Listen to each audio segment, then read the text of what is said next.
안녕하세요. 건강의 달인 건달입니다. 집에 물티슈 있으시죠? 간편하게 오염을 닦아낼 수 있어서 집집마다 혹은 회사 책상 위에 하나쯤은 꼭 있는 일상 필수템이 되었는데요. 주로 어떤 용도로 사용하고 계신가요? 아무 제품이나 물티슈를 사용하시게 되면요, 제품의 수명을 단축시킬 뿐만 아니라 세균 번식까지 유발할 수 있다는 사실 알고 계셨나요? 편리해서 사용을 했었는데 오히려 문제를 일으키는 주범이 될 수 있는 물티슈.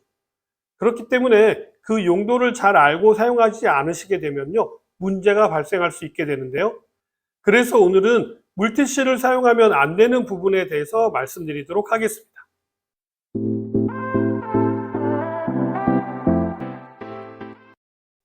물티슈에 대해서 오해하고 계시는 분들이 계시는데요. 대부분의 사용자분들은요, 물티슈가 환경오염의 주범이라는 사실을 모르고 계시는 것 같더라고요. 티슈의 사전적 의미를 살펴보면요, 화장용의 얇고 부드러운 질 좋은 종이라고 적혀져 있다 보니까 물티슈도 천연 펄프로 만들어진 것이라고 착각하고 계시는데요. 그렇지 않습니다.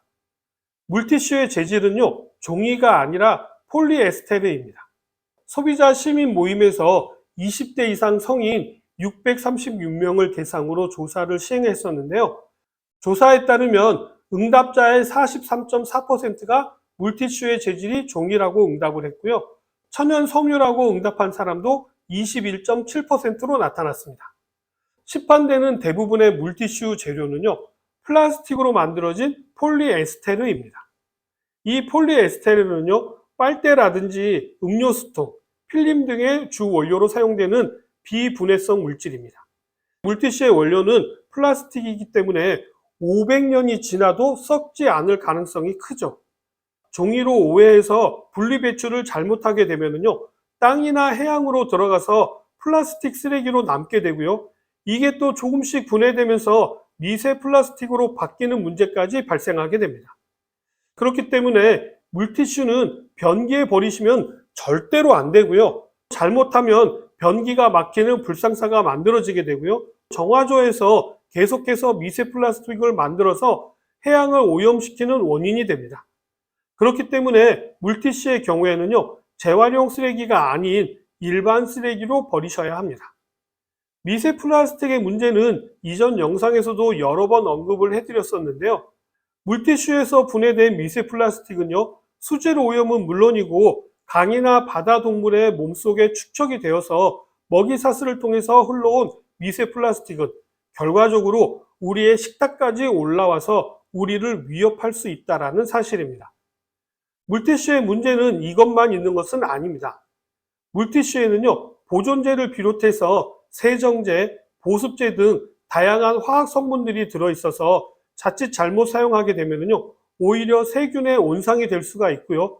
피부 트러블이나 알러지 반응을 유발할 수가 있기 때문에 각별한 주의가 필요한 제품입니다.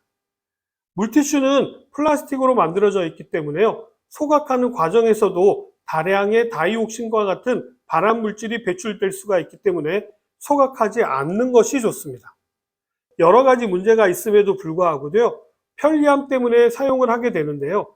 물티슈를 사용하게 되면요, 오히려 제품에 손상을 줄 수가 있게 되는데요. 물티슈를 피해야 하는 제품은 어떤 것들이 있을까요? 가장 대표적인 것이 바로 전자기기입니다.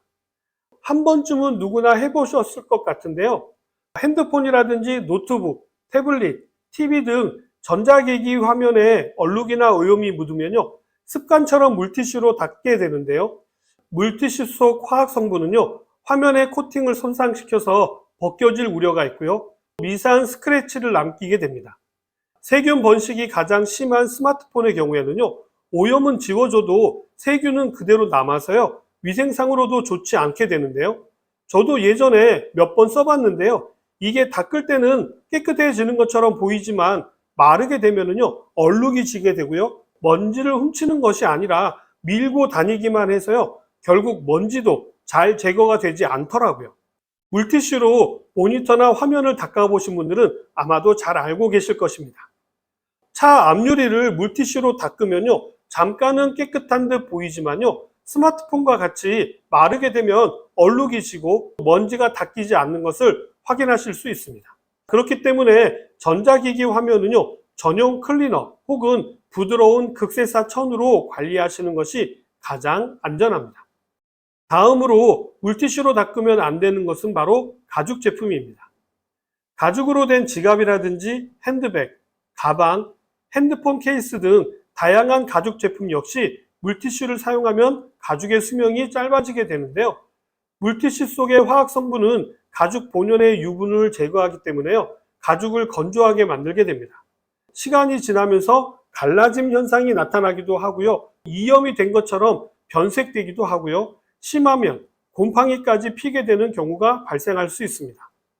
특히 천연 가죽은요, 아주 민감해서 한번 손상되면 복원이 어렵기 때문에요, 각별한 주의가 필요하죠.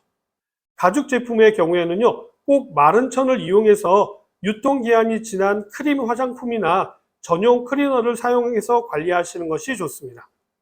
다음은 원목 가구도 물티슈로 닦으면 안 되는데요. 우리는 습관적으로 먼지나 얼룩이 생기면 간단히 물티슈로 닦아내곤 하는데요. 간편하지만 물티슈의 수분이 나무의 미세한 틈으로 스며들게 되면요, 가구의 변형이나 갈라짐으로 이어질 수가 있기 때문에 각별한 주의가 필요합니다. 이뿐만 아니라 화학 성분이 보호 코팅을 손상시켜서요, 시간이 지나면 광택이 사라질 수도 있고요, 표면이 거칠어지게 될 수도 있습니다. 이러한 현상을 막기 위해서는요, 번거로우시더라도 원목 가구는요, 마른 천으로 먼지와 오염을 제거한 뒤에 천연 오일로 관리해 주시는 것이 가장 오래 사용하는 방법입니다. 다음은요, 안경입니다. 안경 닦기가 없을 때 무심코 물티슈로 안경을 닦아보신 경험이 있으실 텐데요. 이렇게 하면 물자국이 남아서 오히려 더 뿌옇게 보일 수가 있습니다. 물티슈의 화학 성분과 거친 섬유가요, 렌즈 표면에 미세한 스크래치를 내기 때문에 장기적으로는 시력에 부담을 줄 수가 있게 됩니다. 최근에는요, 대부분의 안경 렌즈에 블루라이트 차단 기능과 자외선 차단 기능, 난반사 방지 등 다양한 코팅이 입혀져 있는데요.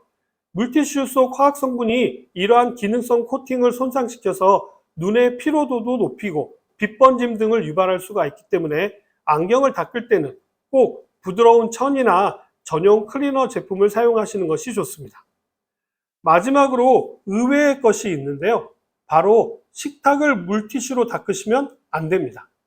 식사 전후에 식탁을 무엇으로 닦으시나요?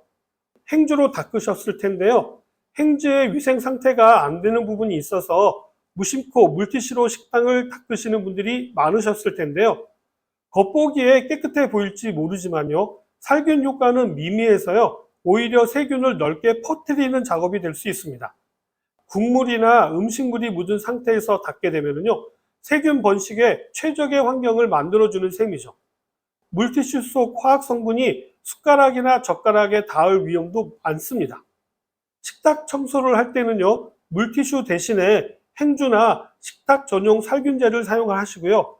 마지막에는 마른 티슈나 마른 행주로 닦으시는 것이 위생상으로 가장 좋은 방법입니다. 이제는 너무 편리함만 생각하기보다는요, 자연을 생각하고 내 가족을 생각해서 조금은 귀찮더라도 상황에 맞게 적절하게 사용하는 것이 중요할 것 같습니다. 오늘 내용도 어떻게 좀 도움이 되셨나요? 그럼 저는 다음 시간에 더 좋은 내용 가지고 다시 찾아뵙도록 하겠습니다. 감사합니다.